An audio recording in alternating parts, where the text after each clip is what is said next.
Welcome to the latest episode of the Layman's Guide to the World Cup. I'm your host, Henry, and we are at second to last group. What's more exciting is the World Cup has started today, so I hope you are catching either the Mexico game or the South Korean game. Both are exciting. I think as of recording, I think Mexico is winning against good old South Africa. Then we'll see South Korea versus Czechia. I think the real test there will be, will Czechia put up a fight? So that'll determine who's going to be in second place. I think that match really determines, who will be the fighter for second place. But we'll see. But that's not what we're here to talk about. We're talking about Group K, which is a weaker group in this World Cup. But it does have my favorite for winning the whole thing, and that is Portugal.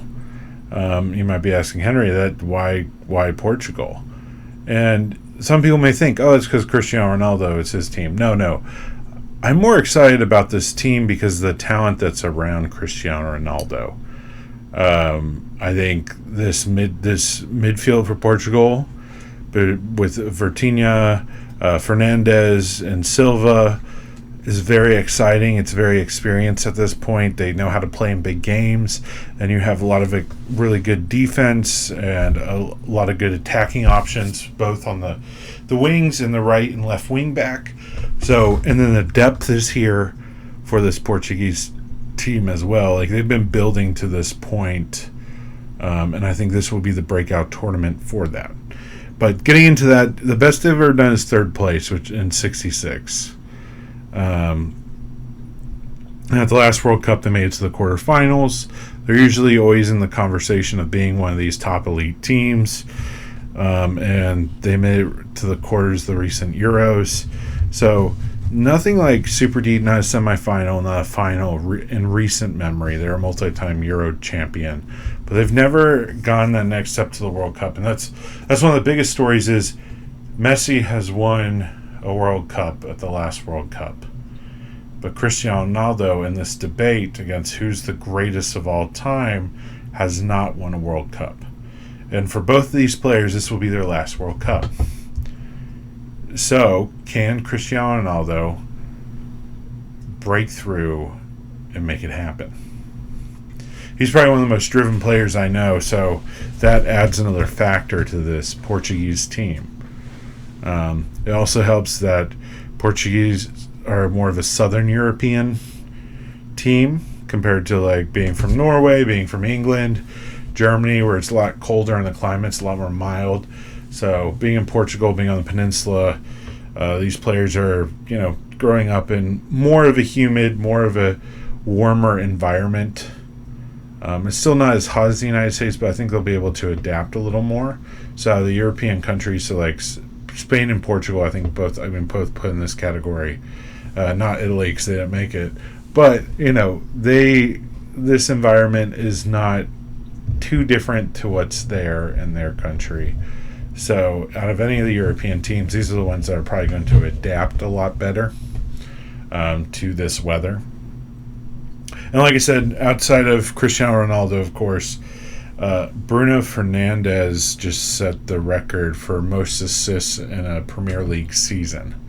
The record was previously held by Kevin De Bruyne, who's one of the greatest center mids. He'll be in this tournament with Belgium.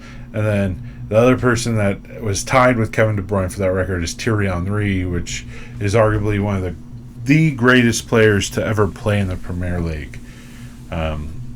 So he's up there with these two players in that category. Then you have Vitinha, who plays more of a center mid and a holding mid for PSG, and he was the man of the match for their Champions League final win against Arsenal.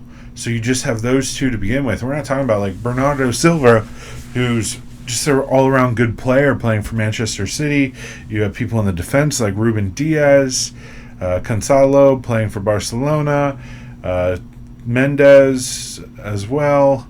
You have all these different players, Rafael Leao, João Felix. You have this wealth of talent for this team, both starting and coming off the bench. So I think that will be the factor that will make them go far. I think anything but quarterfinals is a failure on their part. And I see semifinals is very likely for them.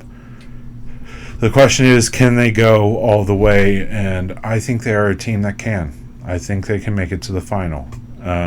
It's really about how they adapt to the weather and if they can be consistent. Both Bruno Fernandes and Vitinha, for example, are still coming off good form from their seasons. They ended their seasons on a strong form. So they'll be a guiding force with this team. So I can see them winning this whole thing. They are my favorite to win this World Cup. Is it just vibes? I don't know. But I really feel strongly, specifically about this Portuguese midfield. Next up, we have the Democratic Republic of Congo. This is the first time they've been in the World Cup since 1974. And that was the only other World Cup they've been in. They were grouped. But they've been a little bit of a rise in the last two AFCONs in 2025. They were round of 16. The previous one before that, in 2023, they got fourth place. And they've been doing what teams like Jamaica, teams like Curacao, all these, colony, people where they've had, they're conquered by another country and they became a colony. They've been going deep into the pool, so they've been recruiting some English players that have Congo heritage to come play for them. So, and some other African nations have been doing this as well lately, and it's good to help them, flourish their talent, maybe add a little more stability, and people that have played at a higher level. Because that's where you get people like Aaron Wayne, Wan-Bissaka.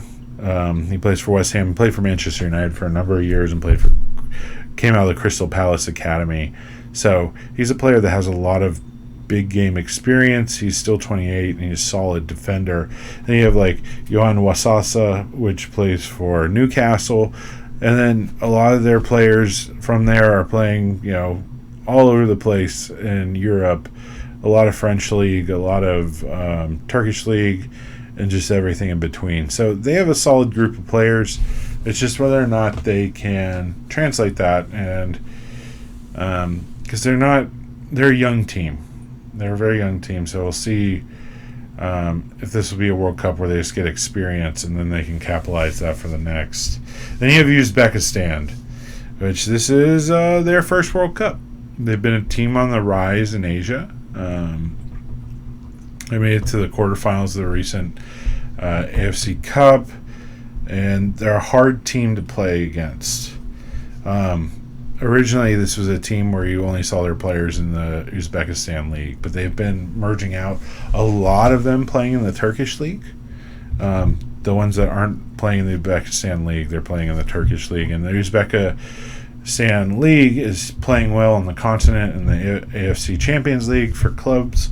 So, they're a nation that's on the rise. It's also interesting as their coach is Fabio Cannavaro. He's an Italian, former Italian player. He's a legend. And he won the World Cup with Italy in 2006. So, they play kind of very defensive. Probably the most notable player is Abu Dakar Karnishkakov, who I can't pronounce that right. I probably butchered that. He plays for Man City, and he's a defender.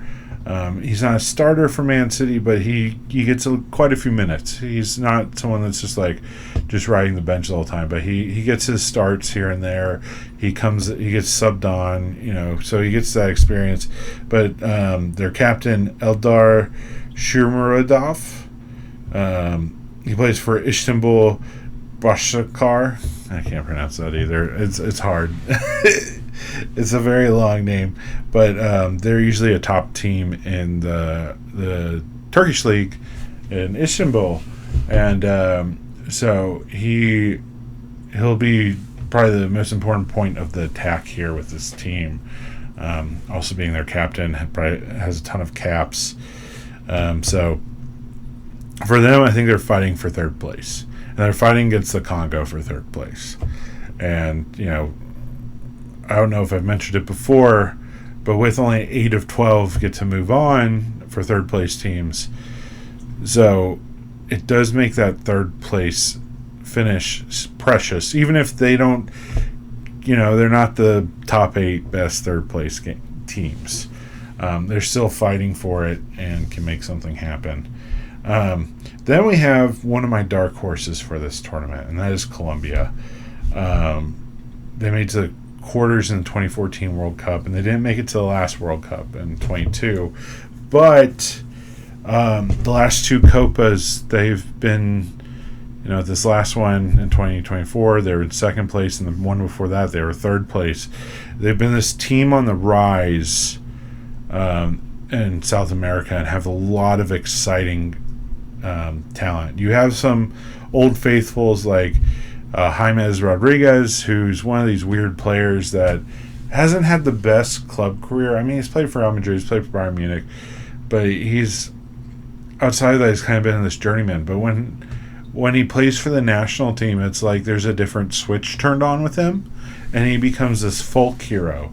I mean, the 2014 World Cup was his big breaking out party, where he had this massive, just appearing. But this will more likely be his last World Cup. But he'll still be this attacking X factor in this team, and that's along with David Ospenda, who is their goalkeeper, he's made 136 appearances for this team. And he's played for Arsenal. He's played for Napoli. He's played in big games. So him in the back line. Because outside of really those two, this is still a very young team, but a very tack-oriented team. With probably the most exciting player on this team is Luis Diaz, who's part of that front three for Bayern Munich with Harry Kane and Michael Olise. And dude, the man, I watched him play against the U.S. in 2024 in a friendly, and he shredded our defense. Colombia on the night beat us 5-0, and that man just made us look like we were cheese being sliced. So I think this attack will be scary for a lot of teams. They will take advantage of the weather, and I think this is a team. I think expectations should be on the table as quarters. Like, below that is a failure. I think they can really make it that far, and potentially a semi. Like, they're this dark horse that I think people are going to underestimate, but they play this high press counterattacking soccer that if you're not ready for it, you're going to be destroyed. And the thing is, like, Ben and I talked about the U.S. with our high press. The difference is that they have a more solid defense back there, and they have a little more speed and athleticism to do it as well. So it'll be interesting.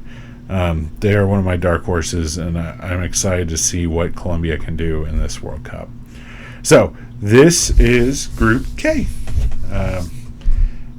Not as exciting, but it has 2 teams that once they get out of the group, I think it'll be very fun to watch, Portugal and Colombia. And that Portugal-Colombia game, I think, will be a very good game to watch. I'll be really excited to see that. And that'll be really telling. I think it'll be a really telling game for Colombia, because if they can take on these high-level teams, with Portugal having a very good defense, and like James Rodriguez and Luis Diaz can figure out that type of defense, I feel like they can figure it out with any of the big elites like France and good old England or Spain. So that's going to be interesting. So this has been Group K.